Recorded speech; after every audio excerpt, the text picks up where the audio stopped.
موت پہ رشتے ٹوٹ جاتے. میرے نبی نے اس دن بھی اپنے رشتے کو نہیں توڑا.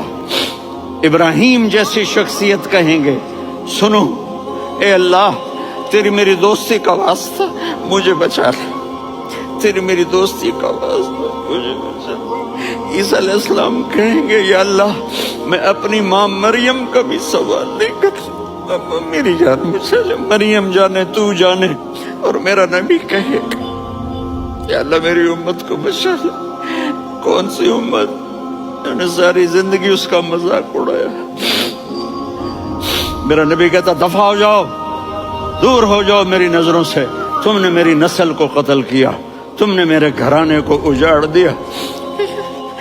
سب بلا یہ نہیں کہیں گے یا اللہ میری امت کے نیکوں کو بچا لے, میری امت کے متقی, میری امت کی رابعہ بصری جنید بغدادی کو بچا. نہیں یا اللہ ساری امت کو میری جھولی میں ڈال دے, ساری امت کو میری جھولی میں ڈال. یہاں اللہ کہے گا وَلَسَوْفَ اپنے والدین کی عزت کرو.